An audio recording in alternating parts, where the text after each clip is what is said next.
નમસ્કાર દર્શક મિત્રો, જનરપન ન્યૂઝમાં આપનું સ્વાગત છે। હું છું આપણો મિત્ર કંચન પરમાર। આવો સાંભળીએ આજના મુખ્ય સમાચાર।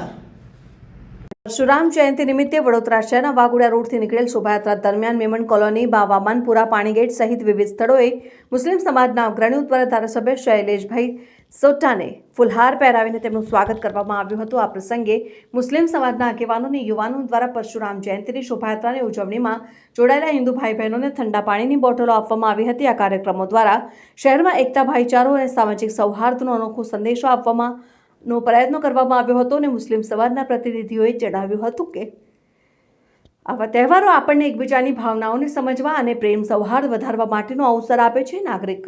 સ્થાનિક નાગરિકો અને વિવિધ સમાજના આગેવાનો, સાધુ સંતો પણ આ પ્રસંગે હાજર રહ્યા હતા અને મુસ્લિમ સમાજના આ પ્રયાસને બિરદાવ્યો હતો।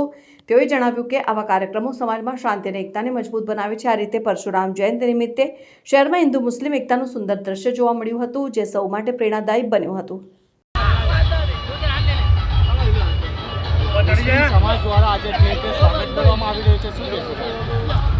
પરશુરામની શોભાયાત્રા હોય છે ત્યારે દર વખતે મુસ્લિમ સમાજ દ્વારા આનું સન્માન કરવામાં આવતું હોય છે। હું કાયમ કહેતો હોઉં છું, વાઘોડિયા રોડ એટલે મારું ઘર છે અને આ બધો મારો પરિવાર છે। એમાં હિન્દુ મુસ્લિમ કોઈ નથી આવતું।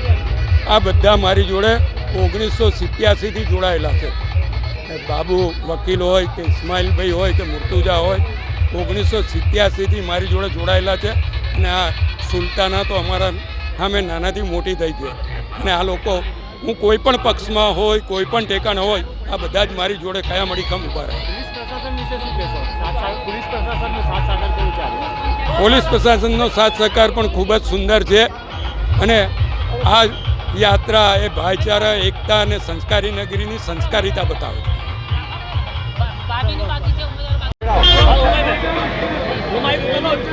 હા લિયાકતભાઈ, આજે પરશુરામ જયંતિ નિમિત્તે મુસ્લિમ સમાજ દ્વારા જે સ્વાગત કરવામાં આવ્યું છે વામનપુરાના નાકા પર, શું કહેશો?